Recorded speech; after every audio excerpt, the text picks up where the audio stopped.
I'm Kate, that's Jamie, and this is Two Dumb Bees.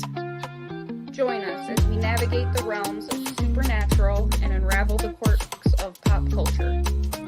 Come scroll with us.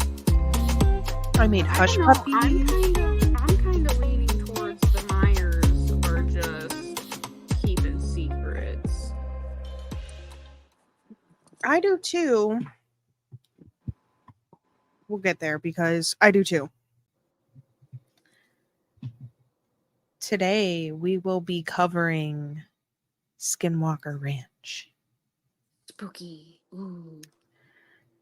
We're really excited. This is right up Jamie and I's alley. This is very fun. It's freaky fun. It's weird. Yeah, Jamie and I really like things that have absolutely no answer or explanation. And Hate it, actually. I really hate that there are no answers, and I want the answers, and I want there to be answers. Where are the answers? We don't know. Yes. So maybe enthralled in them would be better. But yeah. Yes. So all the way down the rabbit hole. Now, what prompted this was the 5th season of the show about Skinwalker Ranch. What is that called? I'm watching it. The Secrets of Skinwalker Ranch. I'm pretty sure it's on Netflix. Yes. The Secrets of Skinwalker Ranch on Netflix. Well, actually, they only have like season 3 on Netflix. And why did I think season 3 was the new season? And I'm watching it all like, ooh, they have a new season. No, I'm too behind. Okay, let me start over then. What prompted us to look into Skinwalker Ranch is that Netflix came out with season 3. But there are 5 seasons. Yes. And I think the 5th, and I didn't realize that until today. And actually, until you just pointed that out, that we're on actually season 3.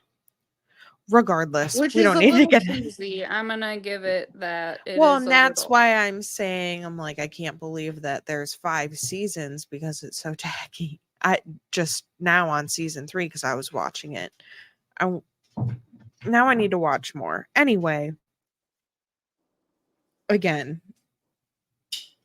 Skinwalker Ranch is something on Jamie and I's radar, regardless of Netflix or not.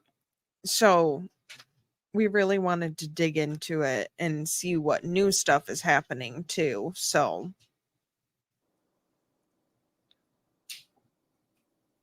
let's start at the beginning. We will share what we have found. What is Skinwalker Ranch? Whatever you think it is, really. Skinwalker Ranch is located in the Uinta Basin in Utah. It's about 512 acres now. This is located within the Rocky Mountain region. The Uinta Basin is a paranormal hotspot that boasts claims of flying saucers, mysterious lights, unknown illnesses, shape-shifting monsters, and just about anything else that you can think of. It's so well known, in fact, that there have been several books written about the property, movies produced, and it's even the subject of a History Channel show. We're going to get into where this is specifically in Utah and try and give you a bit of a picture of what we're looking at. I don't know if you've ever been to Utah. I have not. Okay, I went once. It's so pretty. I bet it is. My brother lives in Colorado. Oh yeah, I forget about that. It's so pretty. So in the heart of the American Southwest lies a region that has captivated the imaginations of countless seekers and skeptics alike, known variously as UFO Alley or UFO. Why is it saying that? I don't know. You wrote that. I know. With its remote location and minimal light pollution, stargazers flock to this enchanting expanse, hoping to catch a glimpse of something otherworldly. Which is crazy because, like, I want to know what's out there, but I don't want to see it with my own personal eyeballs. No.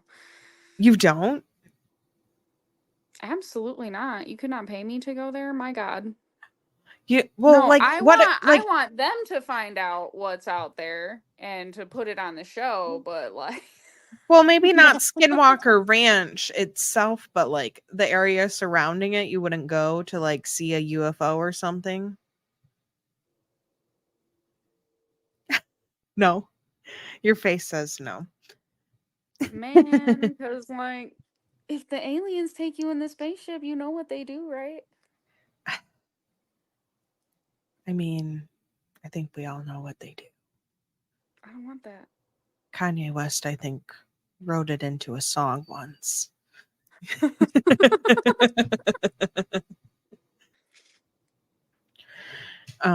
Even on the Utah website, it says UFOs, dinosaur bones, ghosts. There's a chance to see all of them in the wild, weird, and existential landscapes of northeastern Utah. That's right. They got dinosaurs too. They got it all. It is pretty cool out there, and they got the Salt Lake, which is neat. The dried up salt lake that's destroying our ozone. It is the Great Salt Lake, and I don't know. We need to fix that too, but that's a whole nother video. I said it just to rile you up. Not gonna have a TED talk about fixing the lake right now. All right. So let's talk about where the Uinta Basin is. The Uinta Basin lies south of the Uinta Mountains. The south rim of the basin is formed by a plateau of the Book Cliffs, and the western rim is formed by another mountain range that I don't want to butcher. Wasatch Mountains. The central portion of the basin has an elevation of 5,000 to 5,500 feet. Asphalt Ridge divides the Utah portion of the basin into two equal parts. Between Asphalt Ridge and the Utah-Colorado state line is Ashley Valley, named for William H. Ashley, an important fur trapping trading entrepreneur of the 1920s. So, just a little history. So really, just you said picture 1920s, this. but did you mean 1820s? 1820s, correct, sorry. So really just picture this. You're in a deep valley surrounded by huge red clay mountains. It's so pretty. I bet it's whimsical. And it doesn't sound very scary, right? But we'll get there. Because it's gonna get a little scary. This basin wasn't called on by the Mormons to be settled, so it remained largely untouched till about 1870s. I'm sorry. Hold on. Everything's a fucking problem. Almost 150 years ago, the Ute Indians are said to have placed a curse on the Crystal River Valley because of a broken promise, forever dooming to failure the white man's pursuits in the area. The Crystal Valley was one of the large drainages left to the Ute Indians when places like Aspen, Glenwood Springs, and Mercer were settled by miners and ranchers, according to Marble, Colorado, City of Stone by Duane Vanderbush and Rex Myers. Utes and local settlers signed an agreement in 1860 for the Utes to remain in the lush Elk Mountains as long as rivers ran and grasses grew. They were told that they could be there, and it was a good spot because it was the last place with water. And they were told that they could be there, but precious metals were discovered in the valley in the 1870s, and the Indians, or the indigenous, I'm sorry, this is from an article from utah.com, and or not utah.com, but one of the Utah sites. I'm so sorry. The indigenous were made to leave. The book claims that they attempted to burn the valley before they were placed on a reservation. Even before, they were cursing the white people for taking their land. They were cursing each other on this land. So I wonder, just for my own curiosity, if they were to sell it to an indigenous person, like a native descendant of the Ute tribe, or Mm-hmm. even the Navajo, because I think the Navajo were there too. I wonder if Yes. the shenanigans would like stop because it's not owned by a white man. I think they should like trial and error that. But as we get into it, the Utes are the ones who ended up cursing the land on the Navajo. So I guess it would depend. In this other in that thing that I sent you that I watched, they say that the Navajo were there first. Yeah. Yeah. But they were enslaving Utes and selling them to the Spanish. Oh, see. Well, okay, let's get there. So there's a curse on the white man, right? But before that, this land was being fought over between two natives. Well, I don't know all of it. I don't necessarily know that the Utes were fighting for the land other than just like trying to freaking live there. Right. Anyway, But I'm assuming that the dispute between the Utes and the Navajo happened before the white man yes, yeah, entered the picture. correct. The Navajo and the Ute tribes met near the area of Skinwalker Ranch, and their relationship was instantly full of conflict and hate. The Navajo, being a very violent and aggressive tribe at the time of the instance, enslaved many members of the Ute tribe.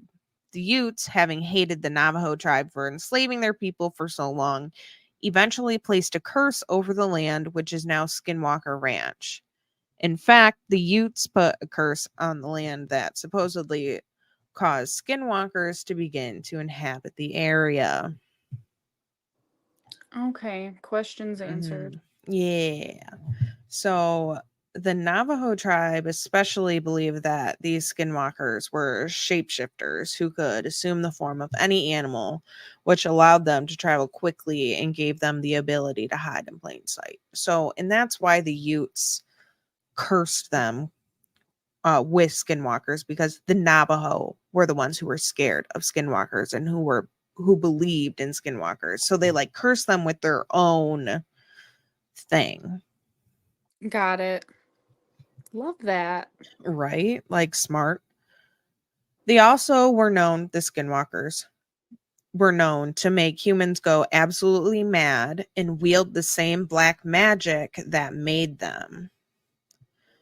Most often, skinwalkers are described as coyotes or wolves, but not uncommon to be crows or owls as well. Although technically, I guess they could be whatever they'd like. Right. However, some stories take a twist and describe skinwalkers as having a mix of both human and animal traits at the same time. Imagine a creature that looks mostly human but has glowing red eyes and some wild animal like features. Like, that'd be so scary. Freaky. Well, and they do describe, and we'll get to that, but they do describe seeing like tall, dark figures Yeah. on the properties. To me, I don't know, the skinwalker aspect to me is the creepiest part. Everybody, I think everybody's a little different, but to me, I'm like, oh, I don't know. I don't like the skinwalkers. Freaks me out. Right. It's unsettling. Yeah, I don't like it. The lore surrounding skinwalkers is an integral part of the Navajo culture, often conveyed through cautionary tales to reinforce values and warn against transgressions. So, like fairy tales, so that you do the right thing instead of the bad thing. Right. For instance, my uncle used to tell me not to go outside after dark because the boogeyman would get me. Exactly. And I believed that to my soul I still for a believe long that time. maybe. Yeah, except my uncle was mean, and then he'd tell me that and Oh then make me no. take the dogs outside to go to the bathroom. It sounds like a very uncle thing to do. He'd be like, as long as you take the dogs to go potty and come straight back, the boogeyman won't get you. Trauma. Could you imagine if you knew about skinwalkers then? I never would have left the house. Guaranteed. So, specifically, a person is said to gain the power to become a skinwalker upon initiation into the witchery way.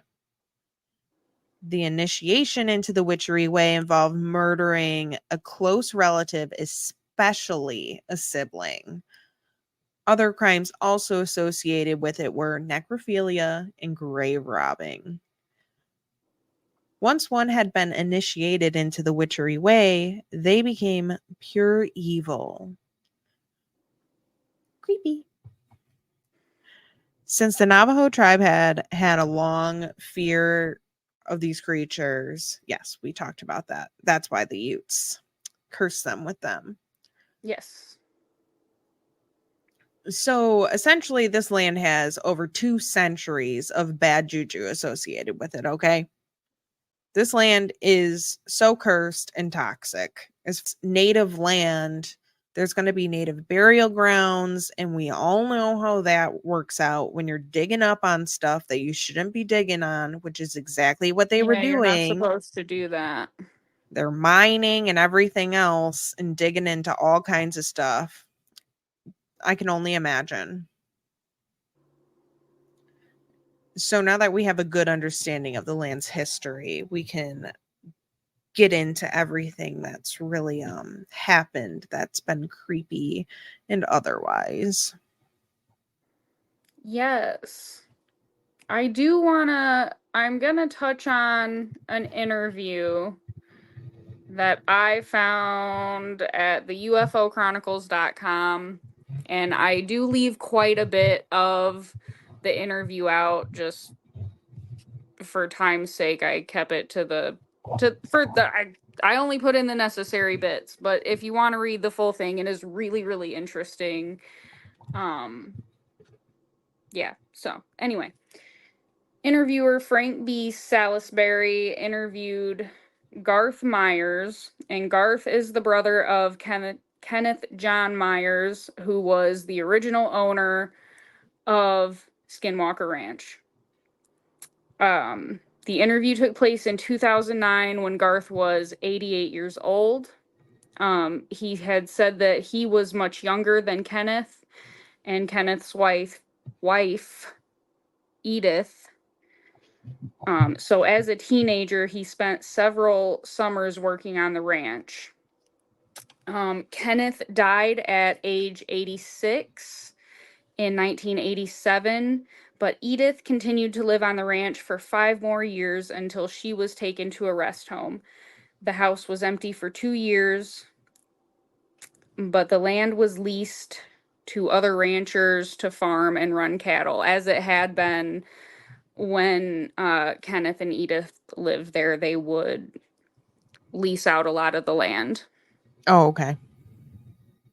When Edith passed away in 1994, that is when Garth inherited the ranch. And less than 3 months later, he sold the property to the Shermans.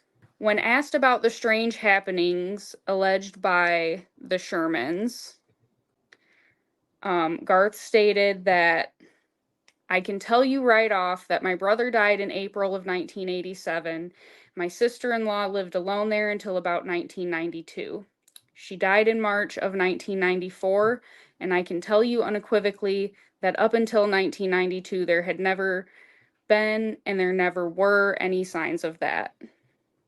Meaning he meant the supernatural. There were no strange wolves or cattle going missing or anything of the sort. He also states that the claims of UFO sightings back to Native American times were all made up by the Shermans, and it was not true. And a couple days after the original interview, Frank called Garth again to ask some follow-up questions from the ranch. He went there to visit it. The main question being the locks that were reported to have been on all of the doors and windows when the Shermans moved in. Garth denies there being any locks on the doors. He said that when he would go there, he had one key to open the one deadbolt on the door, and if it didn't work, a good swift kick would let him in, basically. Wasn't nobody living there anyway for a long time?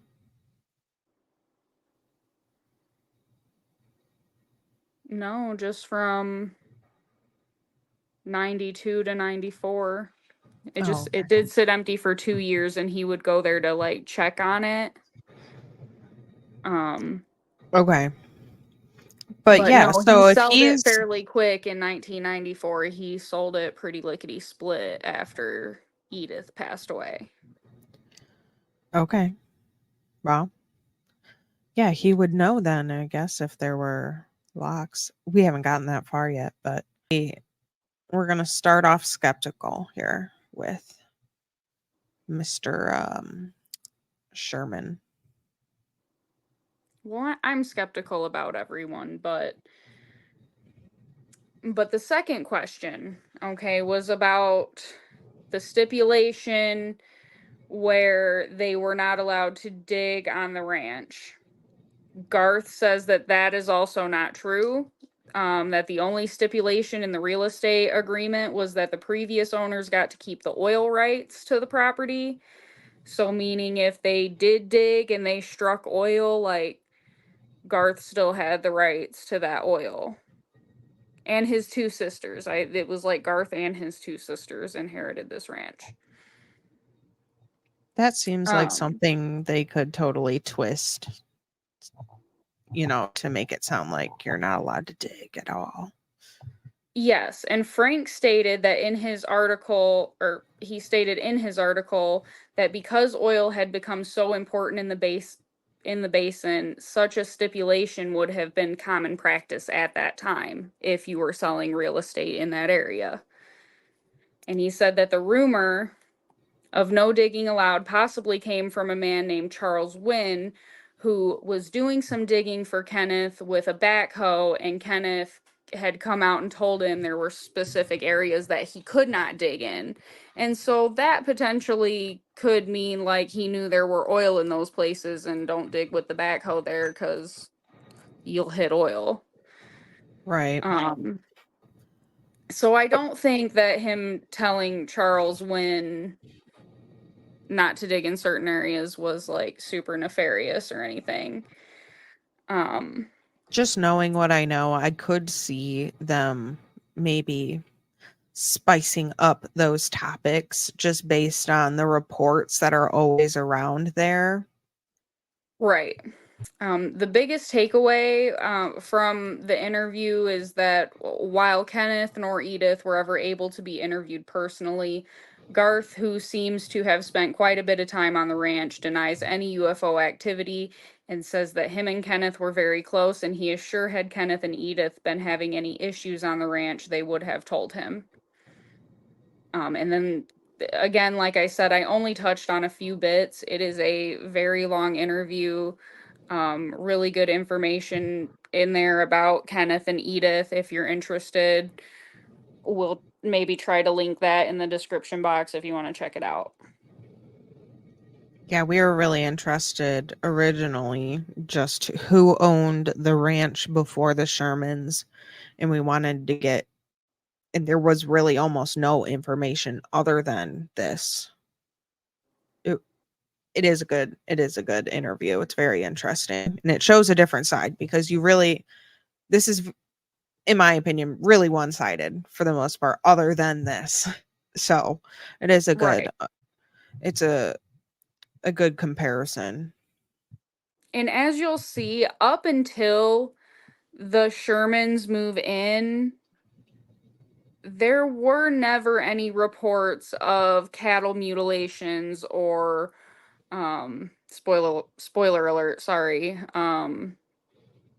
But there weren't any, nothing was being killed. It's all just like weird glowing lights in the sky that come closer and go away, or big balls of light flying across the sky. It's not Right. anything scary at that point.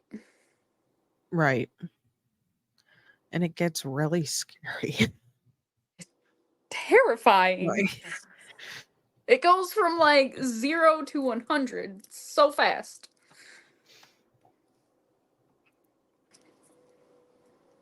All right, so we tried to get the happenings kind of in order,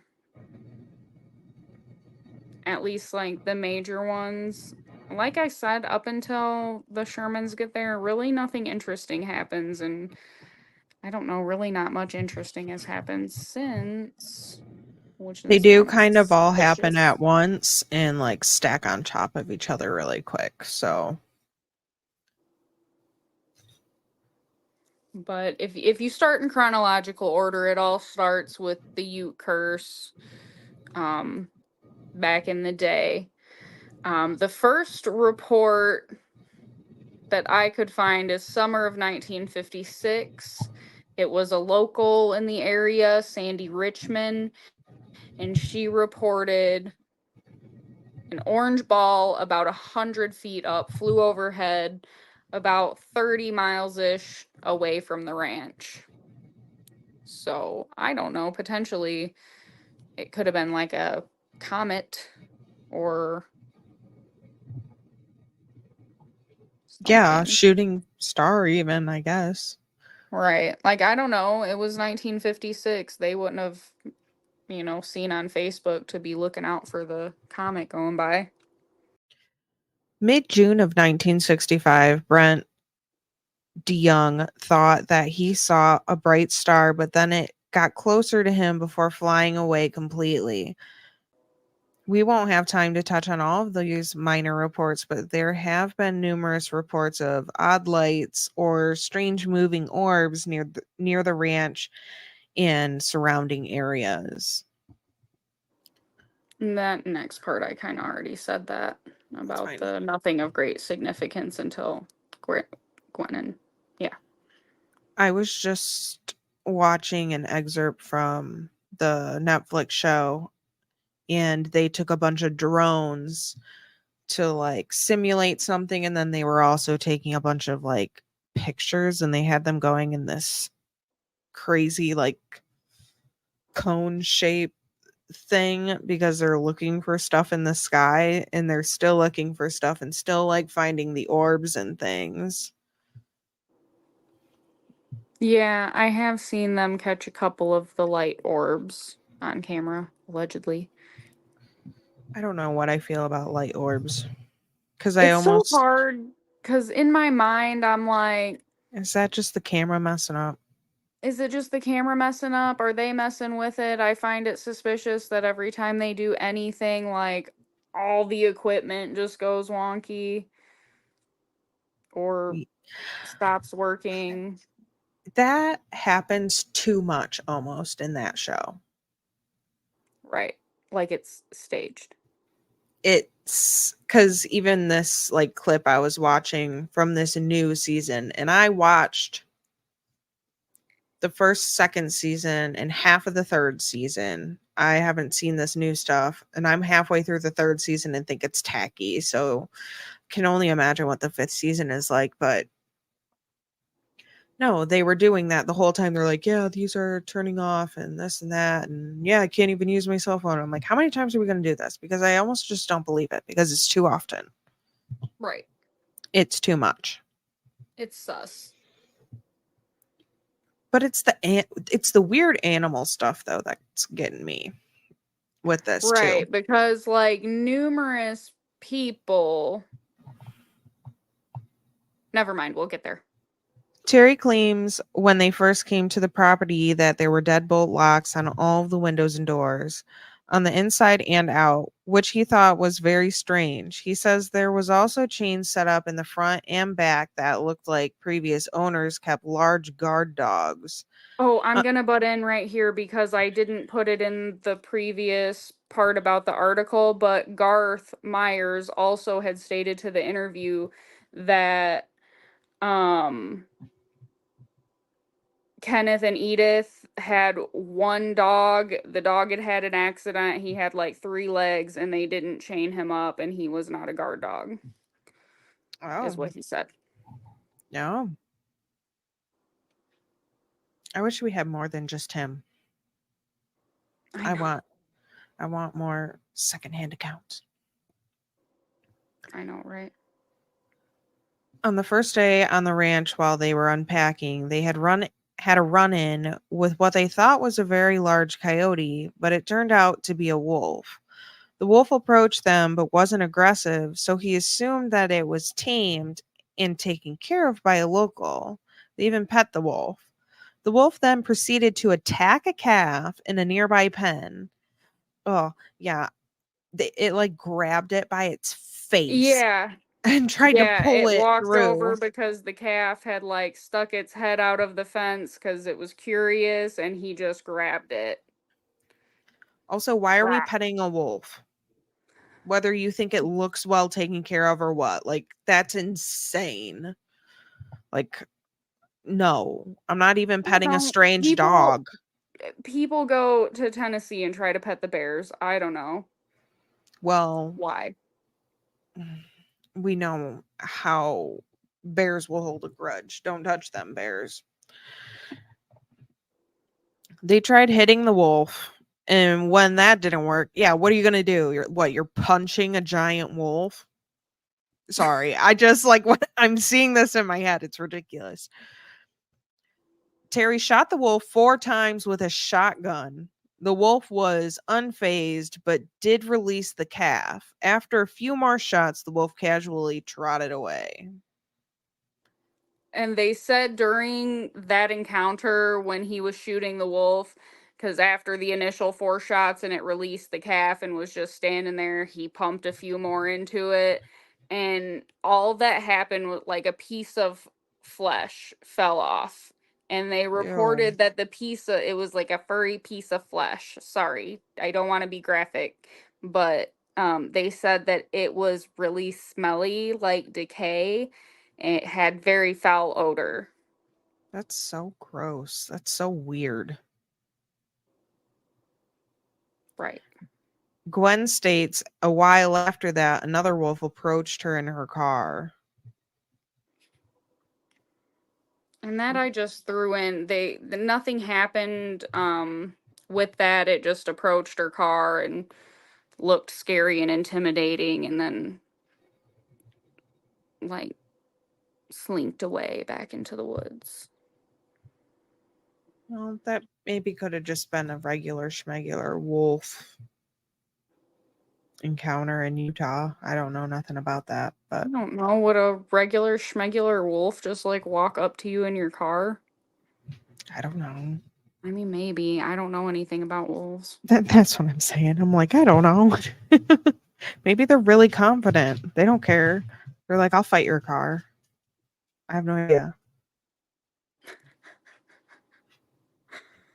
So one day they're coming home, they're coming back to the ranch, and Terry and Gwen together witnessed a large animal, but they didn't describe it as being wolf like. They described it as being like having red shaggy hair. It was very big and muscular in the front and like lower in the back end, and had like a red curly tail. What? Um and this animal was chasing and trying to attack one of their horses. They ended up, driving over there. They scared it off. They tried to chase it. They couldn't catch the animal. They said it was like insanely fast. Um, but when they went to check out the horse, they found these big gashes, these big claw marks all over the horse from like where it was swiping, trying to get at this horse. I want to know where this family's camera was. Why is there no pictures of the horse? This was like 1995, 96, because they bought it in 94. And they only Right. had it for 2 years. I don't know. I guess they could If have had one weird of them. stuff like that is happening, I don't know. I'd be like, just disposable camera back then. Everybody had a freaking camera laying around. All right. Well, not Sorry, them. I just want more proof because I want to believe in some of it. Right. Because the lack of proof is what is sus. Like it's a good story, and it seems like, oh my God, nobody could possibly make up this like off the wall crazy shit. Right. But where's the evidence? Show us the proof. We want the receipts. So shortly after the horse debacle, the horse incident, the Shermans started noticing things going missing, but not just like your typical misplaced sock or car keys. It was large pieces of farm equipment. One instance being a 70-pound post digger that Terry had been using. He walked away from it for just a minute and came back, and it was gone. Allegedly, it was found sometime later, 20 feet up in a tree. Stop it. 70-pound post hole digger up in a tree. Stop it. That's crazy. And it's the things like this that make me be like, oh, I don't know, because like, how would they? I mean, I guess you really could if you really wanted to, but that's a weird thing to do, you know, Right. like too weird to not be true. I don't know. Because there's other people other Like than, maybe they feel like feeding into it or giving it life is bad or gives it more power or something. So they're like, no, that didn't happen. It doesn't exist. right? Or maybe they didn't want it to target other people. I mean, Or we they're don't in know. denial. Maybe they feel like they can rationalize all the weird stuff that happened. Well, originally, all we knew was about them was what the brother said. But now we Right. have somebody else who was friends with Mr. Myers. So, and he has his own accounts. So we'll get into that. Yeah. Because I just recently learned that the other day.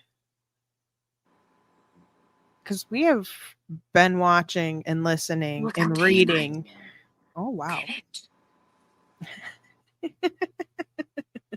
I'm tan.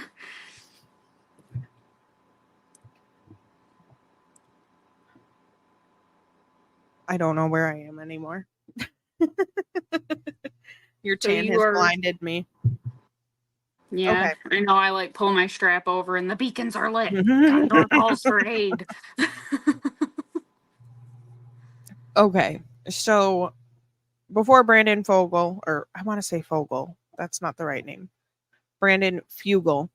Before Brandon Fugel, who owns the property now, we're gonna get into that too. Bigelow Aerospace owned Skinwalker Ranch. Robert Bigelow owned it with the same idea, essentially, and he had a team that he set up. Bigelow and his team hired dozens of investigators, scientists, and support personnel with the intention of creating a huge database consisting of original investigations. Bigelow and all the people he had on the ranch will not disclose any information on what they saw while they were there, adding yet another layer of mystery to this property. Fugel said himself that he won't give it up to anyone, and quote, "That's just Bob." How annoying. Ridiculous. Tell me what you found. Tell me your secrets. Tell all of us the Brandon. secrets. Well, Robert. Brandon doesn't know. Oh. Robert. Bigelow's newest venture is the study of consciousness and the afterlife. He's done a few sporadic interviews on other things in the last few years. If anybody wanted to check that out, he is a character for sure. Quite obviously, he's interested in some unique things. But yeah, he won't tell anybody anything about Skinwalker Ranch. He'll talk about other stuff, and he'll go talk about spirituality or whatever he's into. Isn't he the one that originally said that bad stuff happens when they were digging? I don't know. Or am I pulling that was from all the way. season? Everybody's always said that, though. He's not the one who originated that. That comes from even the beginning. Well, if digging's bad, that's the only way you're going to find anything out there.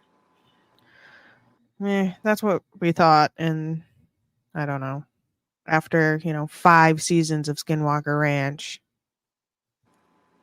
I don't know if I believe it.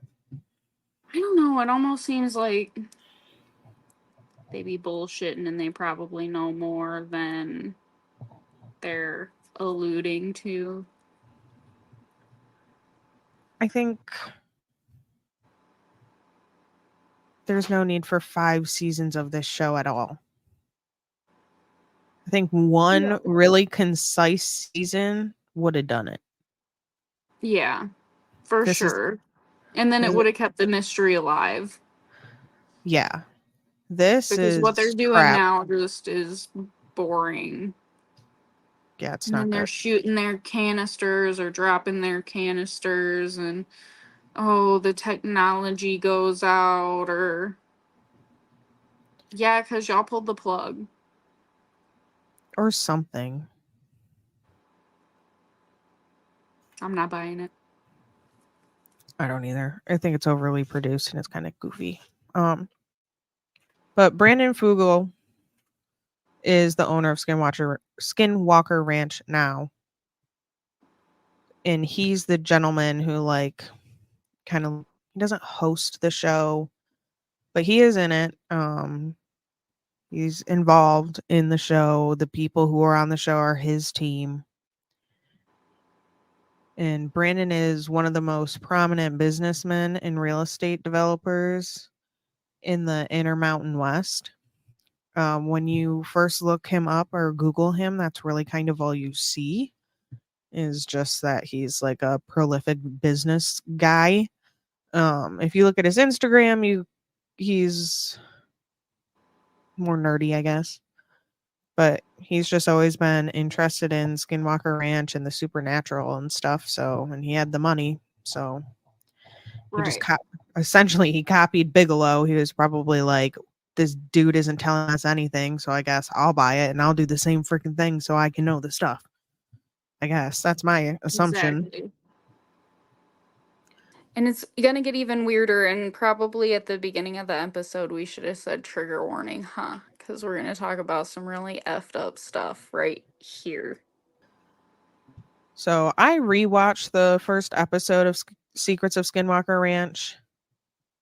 And they start the first episode out with a dead cow who's giving off high radiation recordings. And the whole first episode has a lot to do with the cows. And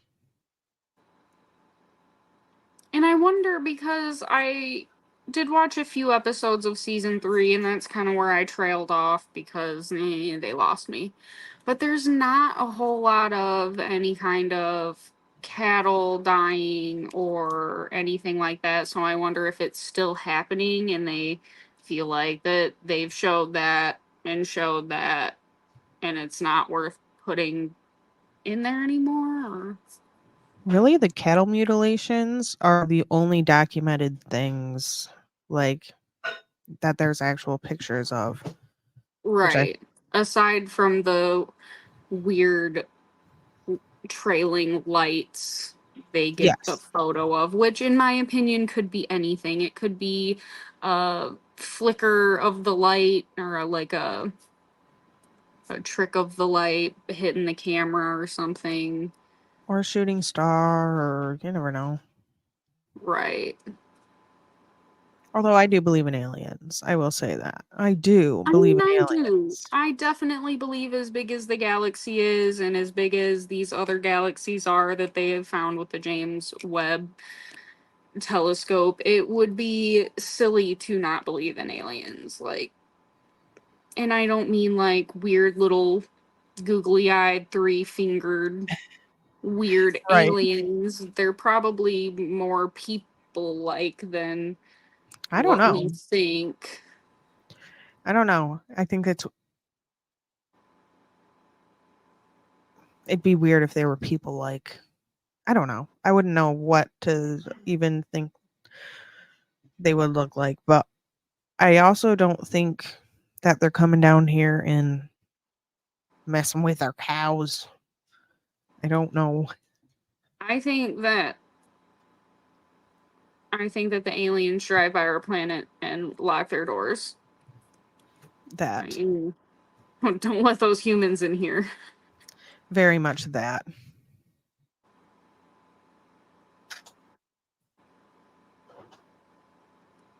I don't know. I imagine aliens being these like all enlightened, intelligent beings. Yeah, me too. Like they're not held down by emotions and stuff. Right. So at one point they are asking everyone if anybody's actually seen anything yet with their own eyes. And somebody says that they saw a skinwalker. And I'm like, of all of the things, you see the skinwalker? So they said they saw glowing red eyes in on Skinwalker Ridge, which is where most of the activity happens, other than on the one homestead where there's a lot of like radioactive activity. So far, again, this was episode 1.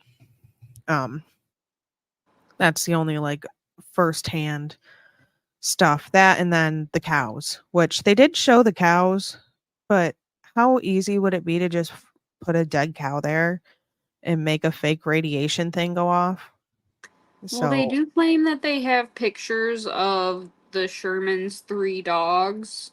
I've not yeah. seen the pictures, but multiple people attest to like so the Shermans went out because they didn't follow the dogs out onto the property because it was at night and they thought it would be dangerous. And the next day, when he went to look for them, he found 3 disintegrated blobs basically, and then right after he sold it and he was showing Robert Bigelow's people around the property, Robert Bigelow's scientists attest to they saw these 3 scorched disintegrated blobs. Yeah.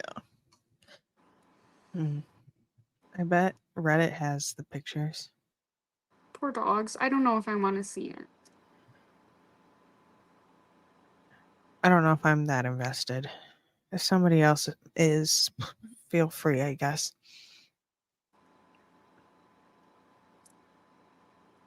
Mm.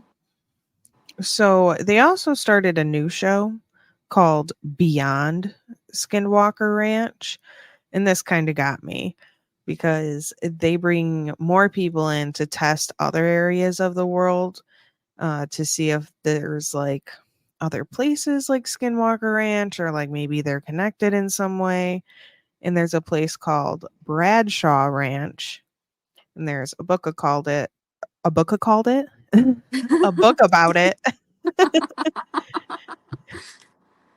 a book about it called Merging Dimensions, and it's got like some similar stuff to Skinwalker, and they're like a horse ranch. So I started watching that, and I'm like, you bastards, sucking me in again. Right. Well, this time are there like horses getting mutilated? Where is it? The ranch. I want to say Colorado.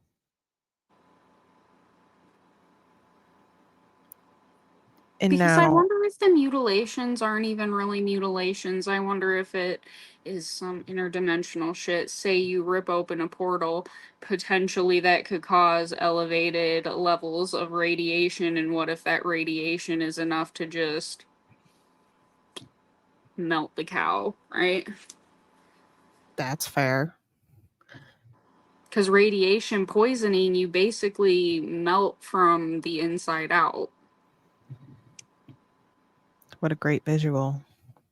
You're welcome. Hmm. Huh. Yeah, I don't know. There's all kinds of, and they had like these energy field testers, and they were always going off crazy. And they were saying that there's almost detrimental amount of like microwave rays. And I'm like, in the middle of the desert?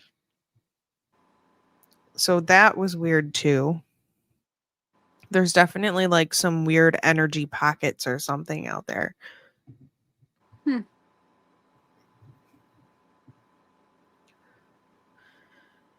Now, at the beginning of the episode, we were talking about um Mr. Myers' brother who attested that nothing happened and everyone. Nothing happened. It's all BS. The Shermans made everything up. There's no locks on the windows or the doors, and they didn't have any reason to have dogs chained up out there on those big chains, what have you.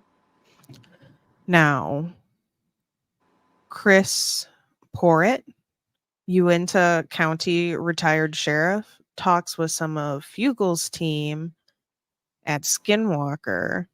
He was one of the officers who covered one of the cattle mutilation calls as well. He said he had met Mr. Myers when he was working for the county, and he had a fascination for horses, same as him. And he came down and would go riding with him, and they became good friends. They asked Chris about all the locks and chains that were supposedly all over the house and property. Chris says he had everything chained up. The fridge was locked, the cupboards were locked, even his car. Chris also said that he asked him about all the locks and quote, he said, Chris, I wouldn't appreciate you telling what I'm about to tell you.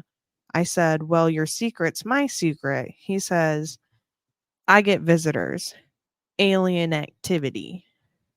Things come up missing, things come up dead. I don't know exactly why they picked my ranch to pick on me. So, Hmm. I don't know. Who do you believe? What do you believe? Because it's basically a he said, and on one side he said it's BS, and on the other side he said it's not BS. So I wonder if maybe I forget the brother's name. Maybe it was him. Maybe John Myers had told him about these weird things and he just blatantly refuses to believe it. Right. And Jamie and I were talking about this earlier today. And we were thinking, like, maybe there was stuff there too, and maybe because everybody started checking it out, whatever was there left or upgraded or Right. whatever. Right, because we're both highly disappointed with the secrets of Skinwalker Ranch, and it seems like since their first couple of seasons that were pretty decent, it's dropped off and they're not finding anything. And I No. think personally, if there was some kind of entity there, the spot is so well known that it's like a hot spot for people trying to find said entity that they would have packed up shop and went somewhere else. Right. Big old turn off. They're like, "No, we don't wanna hang out with you guys. We liked it because you weren't here." Right, we didn't want you to like scientifically discover us. We just want to fuck with these people's cows. What do you mean? Yeah, we're doing stuff over here. Now we gotta move our operation, jerks. We're gonna go find some other cows to mutilate. Gotta unleash my giant wolves in a different mountain range. God. Also, I feel like maybe the skinwalkers, maybe they're just seeing wolves. Because I don't know if people realize how big wolves, like purebred real wolves, are. They're gigantic. Are they? They're huge.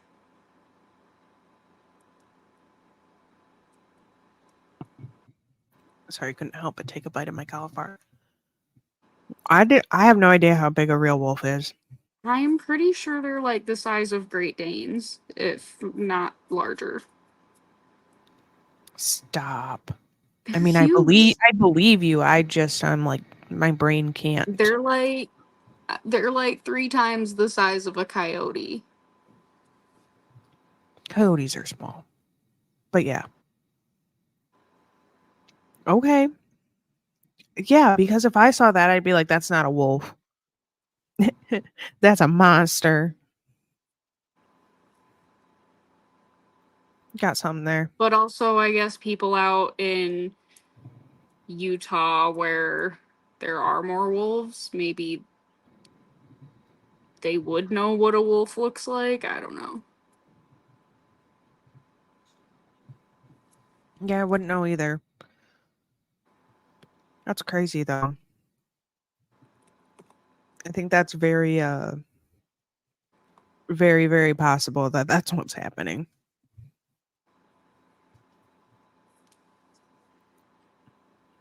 I wish we had like a some good answers or a great wrap up for this, but there's not a whole lot of it's Well, I I think am it gonna give you some fun wolf facts right now because I wanted to look it up. oh, perfect. This right here says while the average domestic dog weighs around 30 to 70 pounds, wolves can weigh anywhere between 60 to 120 pounds, depending on the subspecies. Wolves are taller and heavier than dogs, with an average height of about 32 inches at the shoulder. So, like, taller, probably as tall as my kid with their head, ranging from 60 to 175 pounds. Wow, that's big. 175 pounds? That's big. That's so scary. I would My have never cousin had a bull mastiff and she weighed like 210. I could never. So she Too was big. large. He had to get a truck because she was claustrophobic in the car. Wow. That's a big dog. Well, let us know in the comments if you think it's UFOs, a wormhole, it's all fake, nuclear fallout. Oh, that was also another theory because they used to test atom bombs and they're saying like because of the wind patterns like there's a lot of nuclear fallout over there and it like got trapped in that valley. So there's another one for you. What do you think about that, y'all? Hmm. Like, comment, subscribe. Let us know your opinions. What do you think is going on the ranch? I'm sure other people have some more imaginative ideas than we do, so please do let us know. And on that note, I think it is time to say goodbye. Okay, bye. Bye.